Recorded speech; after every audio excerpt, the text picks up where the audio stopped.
நிதிஷ்குமாருடைய கூட்டணியில் பார்த்தீங்கன்னா பிஜேபி கூட்டணியில் அங்கே ஒரு சர்வாதிகாரம் இருக்குது. அதனால தான் அவங்க வேகமாக 101 மற்ற கட்சிகளுக்கெல்லாம் அந்த தேஜஸ்வி யாதவ் தான் எங்கள் கூட்டணியுடைய முதல்வர் என்று அறிவித்து விட்டார்கள்.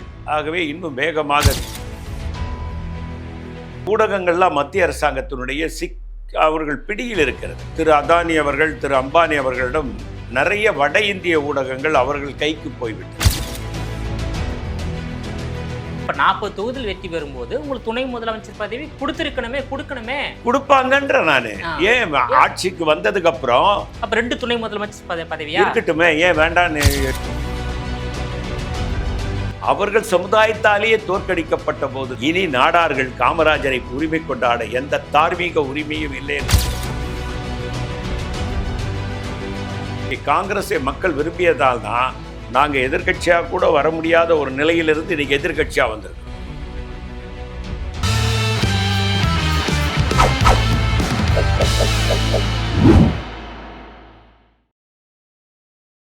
ஜெம் டிவி நேயர்கள் அனைவருக்கும் வணக்கம். தமிழக காங்கிரஸ் கமிட்டியின் மாநில துணை தலைவர் பொன் கிருஷ்ணமூர்த்தி அவர்கள் நம்மோடு இணைந்துள்ளார். அவரிடம் பீகாரில் நடைபெறவுள்ள சட்டமன்ற தேர்தல் நிலவரம் குறித்து விரிவாக விவாதிக்கலாம். சார் வணக்கம். சார் வணக்கம். இப்போ பீகார் சட்டமன்ற தேர்தல் அடுத்த மாதம் 2 கட்டங்களாக நடைபெற உள்ளது. இந்த தேர்தலில் பாஜக தலைமையிலான தேசிய ஜனநாயக கூட்டணிக்கு அதாவது தொகுதிகள் இறுதி செய்யப்பட்டு பிரச்சாரம் தொடங்கிட்டாங்க. ஆனா இந்தியா கூட்டணியில காங்கிரசுக்கும் ஆர்ஜேடிக்கும் இன்னும் அந்த தொகுதிகள் ஒதுக்கப்படாமல் குழப்பம் நீடித்து வருகிறது. இந்த குழப்பம் நீடித்தால் காங்கிரசும் ஆர்ஜேடியும் வெற்றி பெற எப்படி வாய்ப்பு இருக்கின்றது? அதாவதுங்க, 2 இயக்கங்களும் பரந்துபட்ட ஜனநாயக இயக்கங்களாக இருக்கிறதுனால் ஆர்ஜேடியும் காங்கிரஸும் அதை சுமூகமாக, என்ன ஜனநாயக இருக்கிறதுனால தான் இது போன்ற ஒரு நிலை இருக்கிறது. ஜனநாயகம் இருக்கிறது.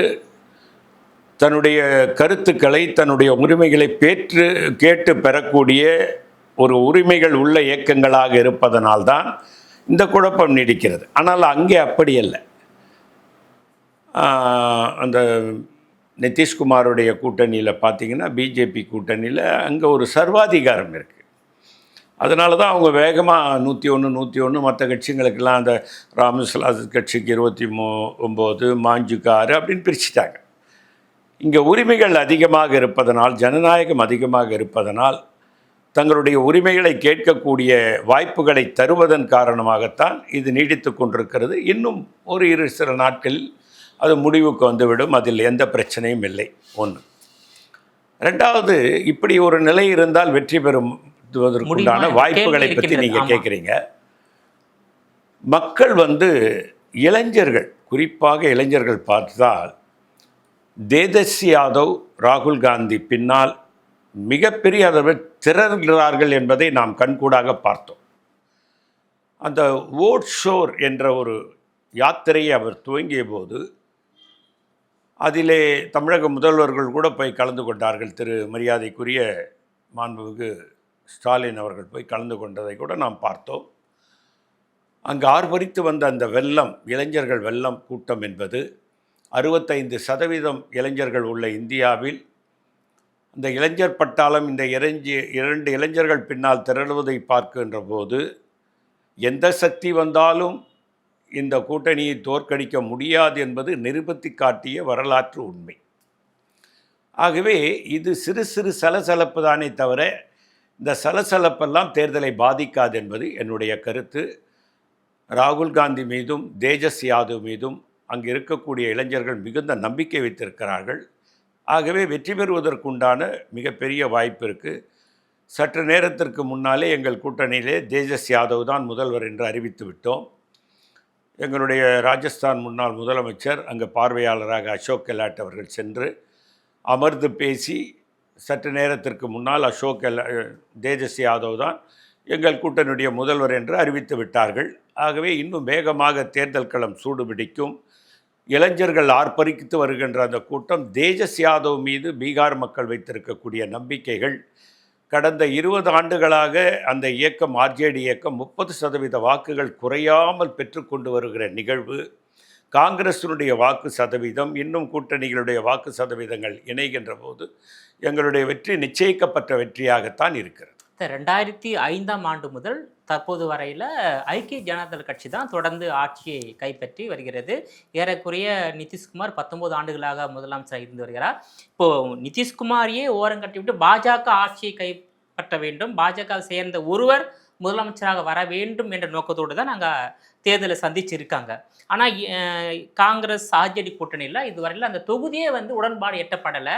8 தொகுதியில் ஆர்ஜேடியும் போட்டியிடுது, காங்கிரஸும் போட்டியிடுகிறது, இடதுசாரியும் போட்டியிடுகிறது. இந்த குழப்பம் நீடித்தால் அந்த மக்கள் மத்தியில் எப்படி வாக்குகள் அறுவடை செய்ய முடியும்? அதாவதுங்க, நான் இப்போ முதல்ல அதுக்கு பதில் சொன்னேன். இன்னும் 2 நாட்களில் அந்த வேட்பாளர்கள் வெளியே வாபஸ் பெறுவதற்குண்டான வாய்ப்புகள் நிறைய இருக்கிறது. எங்கள் கூட்டணி வெற்றி பெறும் என்ற ஒரு நிலை அங்கே இருக்கும் காரணத்தினால் அவர்களை கூப்பிட்டு பேசி சரி செய்யக்கூடிய முயற்சியில் ஈடுபட்டிருக்கிறார்கள். அது நடக்கும். ஒன்றிடங்கள் நடக்காமலும் போகலாம். அவர்கள் சுயேட்சை வேட்பாளர்களாக அறிவிக்கப்படுவார்கள். வெற்றி அவர்களுக்கு கிடைக்காது என்பது தெரியும். சில இடங்களில் வீம்புக்காக நிற்பவர்கள் இருக்கிறார்கள், அதை மறுக்க முடியாது. எல்லா கட்சியிலையும் இருக்கிறாங்க. நீங்கள் பார்த்தீங்கன்னா நிதிஷ்குமார் இயக்கத்திலும் பிஜேபி இயக்கத்திலும் கூட பல இடங்களில் எதிர்வாக்காளர்கள் நின்று இருக்கிறார்கள் என்ற. இப்போதைக்கு பீகாரில் இல்லை, தொகுதி முறையாக அந்த என்டிஏ கூட்டணியில் அந்த கட்சி ஒதுக்கப்பட்டு விட்டது. இல்லைங்க, ஒரு சில கட்சிகள் அதிருப்தி தெரிவிச்சிருக்காங்க. இருந்தா கூட அவங்க ஒதுக்கப்பட்ட தொகுதியில் தான்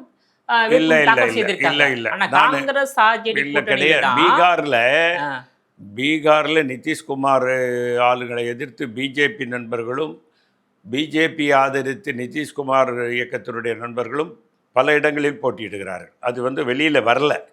ஆனால் காங்கிரஸும்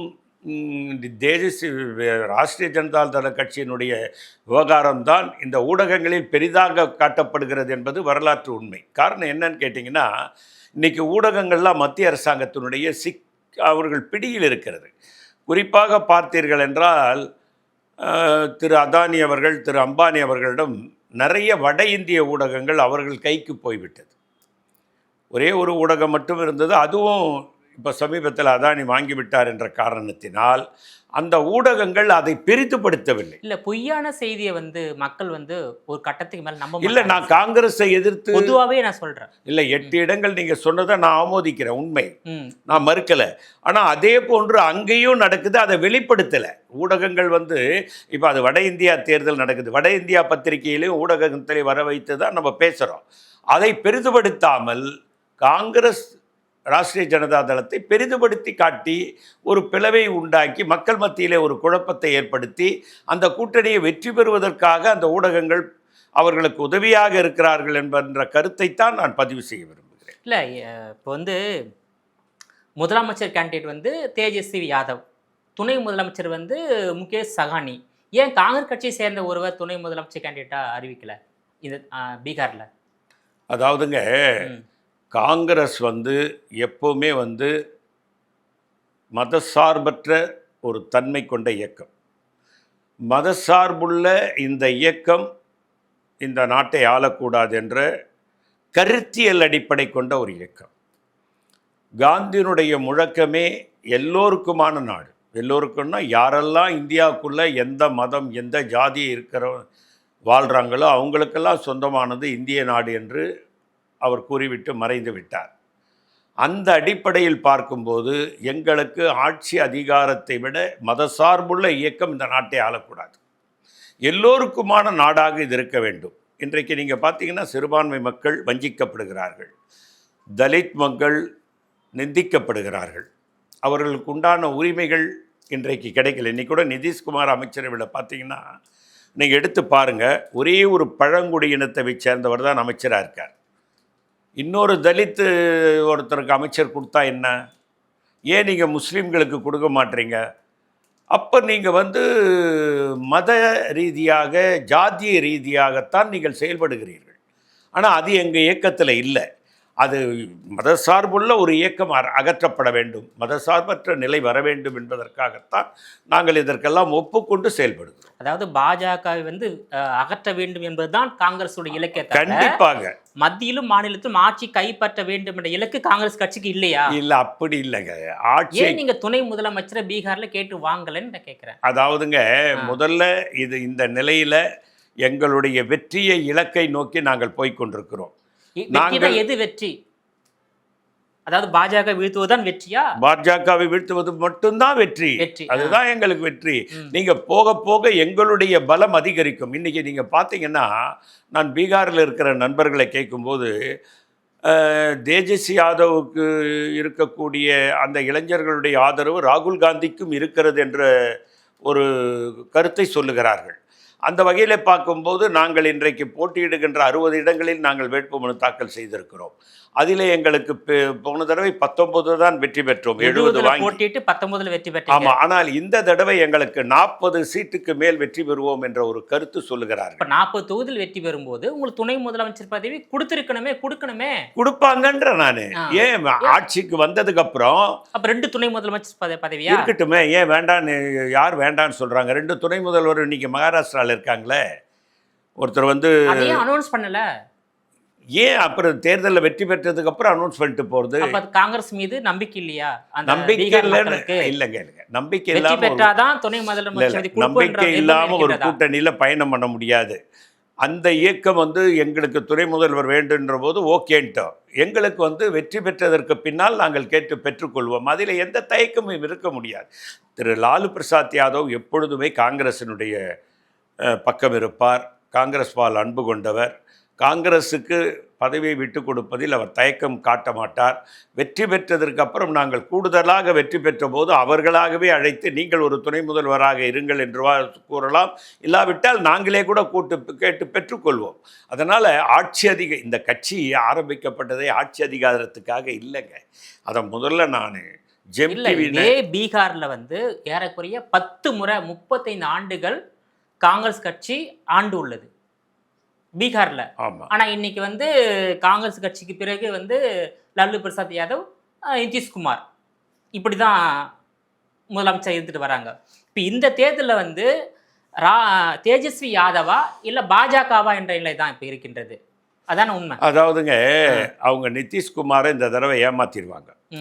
எப்படி நீங்கள் மகாராஷ்டிராவில் பார்த்தீங்கன்னா, சிவசேனாவிலேருந்து வந்தவரை முதல்வர் ஆக்கினாங்க. அவர்கிட்ட இருந்தது வந்து 39 எம்எல்ஏ தான் இருந்தாங்க. மெஜாரிட்டியாக இவர்கள் இருந்தும் கூட சிண்டே அவர்களை முதலமைச்சராக்கி மெஜாரிட்டி பெற்றிருந்த பட்னவியாஸ் அவர்களை துணை முதல்வர் ஆக்கினாங்க.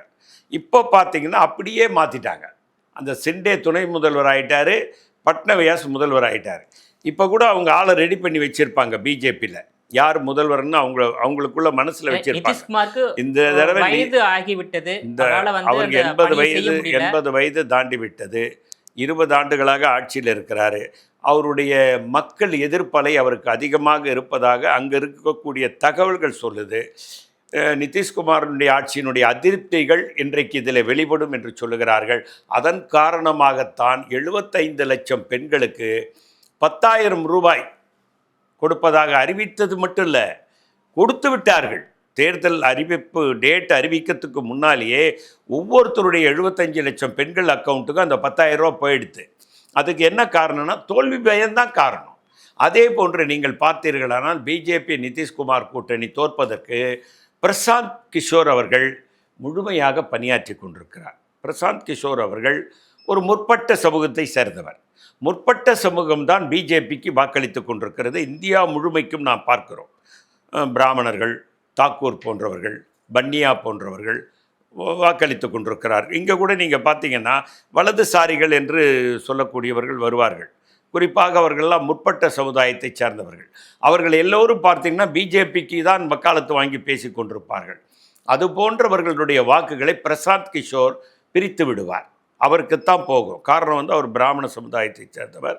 அதுவும் அந்த இடத்துல பீகார் காங்கிரஸ் கட்சி வாக்கையும் பிரிக்க வாய்ப்பு இருக்கின்றது. காங்கிரஸ் அந்த உயர்ந்த வகுப்பு இல்லை சேர்ந்த இல்லை இல்லை வாக்குகள் இல்லை இல்லை இருக்கின்றது. காங்கிரசினுடைய வாக்குகள் நிச்சயமாக உயர் வகுப்பினர் எங்களுக்கு வாக்களிப்பவர்கள் அவருக்கு வாக்களிக்க மாட்டார்கள். ஆனால் அவருக்கு பிஜேபிக்கு வாக்களிக்கக்கூடிய முற்படுத்த சமுதாயத்தினர் நிச்சயமாக பிரசாந்த் கிஷோருக்கு கருத்து கணிப்புகள்லாம் அவருடைய வாக்கு சதவீதம் 10% மேல் இருக்குன்னு சொல்கிறாங்க. அந்த 10% வாக்கும் பிஜேபியினுடைய வாக்காக தான் இருக்கும். சென்ற முறை நீங்கள் பார்த்தீங்கன்னா போன முறை வந்து 2020 பாஜக வந்து 74 இடத்துல வெற்றி 74, நிதிஷ்குமார் வந்து 43 நினைக்கிறேன். 43, ஆர்ஜேடி வந்து 75, அதிகபட்சம் ஆமா, ஆர்ஜேடி தான். பிஜேபியை விட அதிகமான இடங்களை ஆர்ஜேடி தான் பெற்றது. அதுல எந்த சந்தேகமும் இல்லை. இருந்தாலும் வந்து பிஜேபி வந்து நிதிஷ்குமாரை வந்து முதலமைச்சர் ஆக்கியது. அதாவதுங்க, நிதிஷ்குமார் வந்து ஒரு நிலையான மனிதர் இல்லை என்ற ஒரு தன்னுடைய சுய உருவத்தை காட்டிவிட்டார். பீகார் மக்கள் அவரை வந்து கொஞ்சம் வெறுக்க ஆரம்பித்து விட்டதனுடைய காரணம் அவருடைய ஆட்சி நன்றாக இருக்கிறதா இல்லையா என்பது வேறு விஷயம். நீங்கள் பார்த்தீங்கன்னா அந்த 5 ஆண்டுகளில் 3 தடவை அமைச்சரவைக்கு கவர்னர் பதவி பிரமாணம் பண்ணி வச்சார். ஒரு தடவை பிஜேபியோட கூட்டணி, ஒரு தடவை தேஜஸ் யாதவோட கூட்டணி, அடுத்த தடவை மீண்டும் பிஜேபியோட கூட்டணி. 5 ஆண்டுகளில் 3 மந்திரி சபை பதவி ஏற்றிருக்கான அவருடைய தலைமை உருவாக்கியதே நிதிஷ்குமார் தான். நாடாளுமன்ற தேர்தல் அதே நேரத்தில் இந்தியா கூட்டணியை பீகாரில் தான் உருவாக்கினார் அவர். அதனால மக்கள் வந்து இவர் ஒரு நம்பிக்கை இல்லாத மனிதர், ஒரு நிலையான ஒரு தன்மையுள்ள ஒரு மனிதராக இவர் இல்லை, அதிலும் வயதாகிவிட்டது, இவரை மக்கள் ஏற்றுக்கொள்ள மாட்டார்கள். நிறைய நீங்கள் இந்த தடவை பார்த்தீங்கன்னா எனக்கு ஒரு சந்தேகம் இருக்குது. நிதிஷ்குமாரோடைய இயக்கம் மிகப்பெரிய தோல்வியை தழுவதற்கு உண்டான வாய்ப்புகள் இருக்குது. ஆனால் பிஜேபி என்ன கணக்கு தோல்வி பாஜக வெற்றியா மாறுமா இல்ல காங்கிரஸ் ஆர்ஜேடி கூட்டணிக்கு வெற்றியா மாறுமா? இல்லை, ஆர்ஜேடி காங்கிரஸ் கூட்டணி தான் நாங்கள் ஆட்சி அமைக்கும் என்று எல்லா கருத்து கணிப்புகளும் சொல்லுகிறார்கள். காரணம், படித்த இளைஞர்கள் 65% பேருக்கு மேல் இவர்கள் இருவருக்குத்தான் நான் ஓட்டு என்கிறார்கள். ஆகவே அந்த படித்த இளைஞர்கள் ஆர்ப்பரித்து வருகின்ற அந்த கூட்டத்தை பார்க்கும்போது வாக்குகளாக அது மாறுவதற்குண்டான வாய்ப்புகள் நிறையவே இருக்கிறது. ஆகவே காங்கிரஸ் ஆர்ஜேடி கூட்டணி ஆட்சி அமைப்பதில் எந்த சிரமமும் இருக்காது என்பது என்னுடைய கருத்து. இன்னொரு விஷயம் வந்து இப்போ பீகாரில் காங்கிரஸ் கட்சி அந்த 60 தொகுதியில் இல்லை 40-50 ஜெயிச்சாதான் உங்களால் தமிழ்நாட்டில் வந்து நீங்கள் கேட்கின்ற தொகுதி கொடுப்பாங்க. ஏன்னா காங்கிரஸ் கட்சி தொடர்ந்து 2014 ஆண்டுகளுக்கு பிறகு நடைபெற்ற சட்டமன்ற தேர்தலில் படிப்படியாக வந்து மாநிலத்தில் ஆட்சியை இழந்து வருகிறது. ஸோ உங்களுக்கு வந்து திமுக காங்கிரஸ் ஒரு அலட்சி போக்கோட பார்க்கும் இல்லையா? அதனால் ஒரு பீகார் தேர்தல் உங்களுக்கு மிக முக்கியத்துவம் வாய்ந்த தேர்தலாக தான் பார்க்கப்படுகிறது. ஆமாம், நாங்கள் மிக முக்கியமான தேர்தலாக தான் பார்க்கிறோம். அதற்காக கடுமையாக காத்திருக்கிறோம். அங்கே இருக்கக்கூடிய கள நிறுவனங்கள் எங்களுக்கு சாதகமாக இருப்பதையும் நாங்கள் அறிகிறோம். போன தடவை 19 வெற்றி பெற்றோம், இந்த தடவை 40ற்கு மேல் வெற்றி பெறுவோம் என்ற நம்பிக்கை இருக்கிறது. கருத்து கணிப்புகள் கூட காங்கிரஸில் வந்து ராகுல் காந்திக்கு ஒரு மிகப்பெரிய மரியாதை பீகார் மக்களிடத்திலே அந்த ஓட் ஷோர் என்ற அந்த நிகழ்விலே அந்த ரோட் ஷோ கூட பார்த்தீங்கன்னாக்கா அது வாக்கு திருட்டுக்கு எதிரான ஒரு பிரச்சாரம் அதானே சார் அது? ஆமாம், வாக்குக்கு திருட்டுக்கு எதிரான பிரச்சாரத்திலே ஆர்ப்பரித்து வந்த அந்த கூட்டங்கள், இளைஞர்களுடைய அந்த ஆர்ப்பரிப்பெல்லாம் பார்க்கும்போது அது வாக்குகளாக மாறும் என்று அங்கே இருக்கக்கூடிய கருத்து கணிப்புகள் கூறுகிறார்கள். ஆகவே காங்கிரஸ் வந்து நிறைய இடங்கள் வெற்றி பெறும். போன தடவை வந்து நாங்கள் 19 ஜெயித்தோம், அதனுடைய வெளிப்பாடு கூட நீங்கள் சொல்கிறது திராவிட முன்னேற்ற கழகம் அப்படின்னு சொல்கிறீங்க. ஆனால் இந்த தடவை நாங்கள் 40க்கு மேலே வெற்றி பெறுவோம். திராவிட முன்னேற்ற கழகத்திற்கும் எங்கள் பலம் இப்பொழுது தெரிந்திருக்கிறது. காங்கிரஸினுடைய பலம் உயர்ந்திருக்கிறது. நீங்கள் 25 கொடுக்கும்போது நாங்கள் எதிர்கட்சி கூட இல்லை. இன்றைக்கு எதிர்கட்சி தலைவராக ராகுல் காந்தி 99-100 சீட்டு பக்கம் நாங்கள் ஜெயிச்சிருக்கோம். இதையெல்லாம் மனதில் வைத்து திராவிட முன்னேற்ற கழகம் எங்களை நிச்சயமாக மதிப்பார்கள், எங்களுக்கு கூடுதல் சீட்டு வழங்குவார்கள். அதில் எங்களுக்கு நிறைய நம்பிக்கை இருக்குது. பீகாரில் 40க்கு குறையாமல் வெற்றி பெறுவோம் என்ற நம்பிக்கையும் எனக்கு இருக்கிறது. ஆகவே இங்கே தமிழகத்திலே அதனுடைய தாக்கம் நிச்சயமாக வெளிப்படும் இருக்கும். இப்போ பீகார்ல காங்கிரஸ் கட்சி 10 முறை ஆண்டு இருக்கு. ஏன் இப்போ ஆட்சி அமைக்கும் நிலைக்கு தள்ளப்பட்டுள்ளது? என்ன காரணம் பீகார்ல? அதாவதுங்க 10 முறை நாங்கள் ஆண்டோம். பீகார் ஜார்க்கண்ட் எல்லாம் ஒன்றா இருக்கும்போது 329 சீட்டு கூட இருந்ததுங்க. அங்கே வந்து 260 சீட்டு வரையில் நாங்கள் வெற்றி பெற்றிருக்கிறோம், இல்லை என்று நாங்கள் சொல்லவில்லை. ஆனால் காலப்போக்கிலே வருகின்ற மாநில கட்சிகளுடைய தாக்கம் மக்கள் மனதிலே இருக்கிறது. இப்போ இங்கே கூட பெருந்தலைவர் காமராஜருடைய ஆட்சி மாதிரி இன்னொரு ஆட்சி எப்போது வர முடியுமானா வரவே முடியாது. அப்படி ஒரு மனிதன் தோன்றுவாரா என்றால் இனி 100 ஆண்டுகள் 1000 ஆண்டுகளுக்கு காந்தியைப் போல காமராஜரைப் போல தோன்றுவார்களா என்பதே சந்தேகம். காரணம், தன்னலமற்ற தலைவர்களாக வாழ்ந்து மறைந்து போனவர்களும். ஆனால் அந்த காமராஜரையே தோற்கடித்த பூமி இது. அதுலேயும் அவர்கள் சமுதாயம் நிறைய நாடார் அண்ணாவும் சமுதாயம் தோற்கடிக்கப்பட்ட பூமி. நிறைய இருக்கிற இடத்திலேயே காமராஜர் தோற்கடிக்கப்பட்டார். இறந்து போன போது 10 வேட்டி 10 சட்டை 130 ரூபாய் பணம் மட்டுமே சொத்தாக வைத்திருந்த ஒரு மாபெரும் மனிதன் அவர்கள் சமுதாயத்தாலேயே தோற்கடிக்கப்பட்ட போது கண்ணதாசன் சொன்ன வரி, இனி நாடார்கள் காமராஜரை உரிமை கொண்டாட எந்த தார்மீக உரிமையும் இல்லை என்று சொன்னார். ஆகவே காமராஜரே தோற்கடிக்கப்பட்டார் என்றால் அப்படித்தான் சில இடங்களில் காங்கிரஸ், சில இடங்களில் இல்ல 90க்கு பிறகு பீகார்ல காங்கிரஸால் ஆட்சி கைப்பற்ற முடியல. 90 அதுக்கு வரையில அதுக்கு ஆட்சி கைப்பற்றிருந்தாங்க. அதுக்கு என்ன காரணம்னு கேட்டிங்கன்னா, லோக்கல் தலைவர்கள் மக்கள் மனதிலே போய் குடிகொண்டு விட்டார்கள். காங்கிரஸ் என்பது அங்கு இருக்கக்கூடிய தலைவர்களை விட பிரசாத் யாதவ், குறிப்பாக அதன் பிறகு ஜெயபிரகாஷ் நிதிஷ்குமார். ஜெயபிரகாஷ் நாராயண் என்ற ஒரு மாபெரும் சுதந்திர போராட்ட வீரர் பீகாரிலே இருந்தார். அவராலே தோற்றுவிக்கப்பட்டவர்கள் தான் நிதிஷ்குமார், லாலு பிரசாத் யாதவ், கர்பூரி தாக்கூர் அப்படி போன்றவர்கள்லாம் அவர் அடையாளப்படுத்தி காட்டினார்கள். அவர் மாபெரும் தலைவர். அவர் காந்தியைப் போல எந்த பதவியும் எதுவும் ஆசை இல்லாத ஒரு மனிதர், நேர்மையான மனிதர், நல்ல மனிதர். எமர்ஜென்சி காலத்து இந்திரா காந்தி ஆட்சியில் பிரச்சனையை உண்டாக்குனவரே அவர் தான். இருந்தாலும் நல்ல சுதந்திர போராட்ட வீரர். காங்கிரஸுக்கு அவர் எதிர்ப்பான நிலைப்பாடுகள் செய்திருந்தாலும் கூட, அவர் காங்கிரஸுக்கு எதிர்ப்பாக இருந்தாலும் கூட மாபெரும் சுதந்திர போராட்ட வீரர். அவரால் அடையாளம் காட்டப்பட்டவர்கள். அவர் மாபெரும் தலைவராக இருந்த காரணத்தினால், காங்கிரஸுக்கு எதிர்ப்பான மனநிலையில் இருந்த காரணத்தினால், அவர் அடையாளம் காட்டிய நிதிஷ், லாலு என்பவர்கள் மக்களால் ஏற்றுக்கொள்ளப்பட்டு ஆட்சி அதிகாரத்திற்கு வந்தார்கள். இதுதான் அங்க வரலாறு. ஸோ மாநிலத்தில் மாநில கட்சி தான் மக்கள் விரும்புறாங்க, தேசிய கட்சி மக்கள் விரும்பல, அப்படிதான் நான் எடுத்துக்கலாம். இல்ல 90க்கு பிறகு பீகார்ல காங்கிரஸால் ஆட்சி அமைக்க முடியல. அங்க லல்லு பிரசாத்தும் நிதிஷ்குமாரும் ஒரு சிலர் தான் தொடர்ந்து முதலமைச்சராக இருந்துட்டு இருக்காங்க. ஏன் ராகுல் காந்தியால் அந்த மாநில மக்கள் மனதில் இடம்பெற முடியல? இல்லை, அப்படி இல்லை. இன்றைக்கு அந்த நிலைமை மாறி இருக்கிறதா தான் பீகாரில் நம்ம பார்க்குறோம். ராகுல் காந்தி மக்கள் மனதில், காங்கிரஸ் மக்கள் மனதில் இன்னைக்கு வந்திருக்கு. மீண்டும் காங்கிரஸ் எல்லா மாநிலங்களிலும் வரக்கூடிய நிலையிலே நாங்கள் பணியாற்றி கொண்டிருக்கிறோம். வரும் என்ற எதிர்பார்ப்பு இருக்கிறது. இன்றைக்கு இருக்கக்கூடிய காலப்போக்கில் இந்த பிஜேபியினுடைய மதசார்புள்ள ஆட்சிக்கு எதிராக மக்கள் திரண்டிருக்கிறார்கள். நீங்கள் இன்றைக்கி பார்த்தீங்கன்னா, பிரதமர் மோடி அவர்களே வாரணாசியில் 3-4 ரவுண்டு ட்ரெயிலிங் பிஹைண்ட் பின்தங்கியிருந்தார். அதற்கு பிறகுதான் அவர் மேலே வரக்கூடிய சூழ்நிலை இருந்தது. அப்படிப்பட்ட நிலை இங்கே இருக்கிறது. இன்றைக்கி கூட பார்த்தீங்கன்னா மைனாரிட்டி அரசாங்கத்தை தான் பிரதமர் மோடி அவர்கள் நடத்தி கொண்டிருக்கிறார். இது யாரும் மறுக்க முடியாது. திரு நிதிஷ்குமார் அவர்களும் திரு நாயுடு அவர்களும் முட்டு கொடுத்து கொண்டிருக்கிறார்கள். அவங்க முட்டை எப்போ இழுப்பாங்கன்னு தெரியாது. இழுத்தாங்கன்னா இது அப்படியே சரிஞ்சு கீழே விழுந்துடும். இதுதான் நிலைமை. அதனால் இன்றைக்கு காங்கிரஸை மக்கள் விரும்பியதால் தான் நாங்கள் எதிர்கட்சியாக கூட வர முடியாத ஒரு நிலையிலிருந்து இன்றைக்கி எதிர்கட்சியாக வந்திருக்கிறோம். இல்லை, 99 100 என்பது வெற்றி தான் இந்தியா கூட்டணிக்கு. இப்போ காங்கிரஸ் நிலைப்பாடு என்பது மாநிலங்களில் அந்தந்த மாநில கட்சி ஆளட்டும், மத்தியில் மட்டும் காங்கிரஸ் ஆளட்டும் என்ற நிலைப்பாட்டுக்கு காங்கிரஸ் வந்து விட்டதா? அப்படி இல்லைங்க. மாநில கட்சிகளோடு நாங்கள் கூட்டணி வைக்கிறோம். பல இடங்களில் காங்கிரஸ் நிறைய சீட்டு வரும்போது காங்கிரஸ் ஆள வேண்டும் என்ற ஒரு நிலைப்பாடையும் நாங்கள் எடுத்திருக்கிறோம். காரணம் என்னவென்றால், எனக்கு ஒரே ஒரு கருத்தை நான் சொல்ல முடியும். நேரு காலத்தில் ஒவ்வொரு மாநிலத்திலும் ஒரு முக்கிய தலைவர்களை உருவாக்கி அவர்கள் கையில் காங்கிரஸை கொடுத்து வைத்திருந்தார். குறிப்பாக நீங்கள் பார்த்தீங்கன்னா, இங்கே பெருந்தலைவர் காமராஜர், கர்நாடகாவில் நிஜலிங்கப்பா, மேற்கு வங்காளத்தில் அதுல்யா கோஷ், மகாராஷ்டிரத்தில் எஸ்கே பாட்டீல், இப்படி ஒரு மாநிலத்திற்கும் ஒரு நேர்மையான, ஒரு திறமையான, மக்கள் விரும்புகிற, எளிமை அடையாளத்தின் சின்னங்களாக இருக்கக்கூடிய தலைவர்களை நேரு காட்டினார். ஆனால் அதற்கு பின்னால் நாம் அதை தவற விட்டு விட்டோம் என்ற வருத்தம் எனக்கு இருக்கு. மாநிலங்களில் காங்கிரஸ் கட்சி சார்பாக வலிமையான தலைவர் இல்லை. அதுதான் அது வலிமையான தலைவர்களை நாம் உருவாக்கி அதுக்கு நேருக்கு பிறகு உருவாக்க நாம் தவறிவிட்டோம். அதுல நான் சமரசம் செய்து கொள்ள தயாராக இல்லை. அதை நாம் ஒப்புக்கொண்டுதான் ஆக வேண்டும். மீண்டும் அதை செய்ய வேண்டும். காரணம் என்னவென்று சொன்னால், அப்படிப்பட்ட தலைவர்களை ஒரு அடையாளப்படுத்தணும். இப்போ பெருந்தலைவர் காமராஜர் ஆட்சி அப்படின்னு ஓட்டளித்தவர்கள் தான் நிறைய பேர்.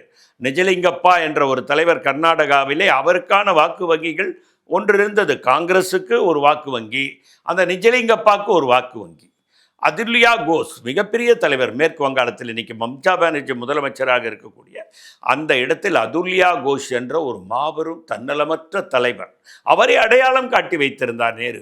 அதே போன்று மீண்டும் ஒரு மாநிலத்திற்கு ஒரு தலைவர் என்று அடையாளப்படுத்த வேண்டும். அவர் எளிமையானவராக இருக்க வேண்டும். அதாவது பணக்காரர்களை பீகார்லயும் பணக்காரர்களை தலைமையாக நீங்கள் அடையாளம் காட்ட காட்ட காங்கிரஸ் கரைந்துதான் போகும்.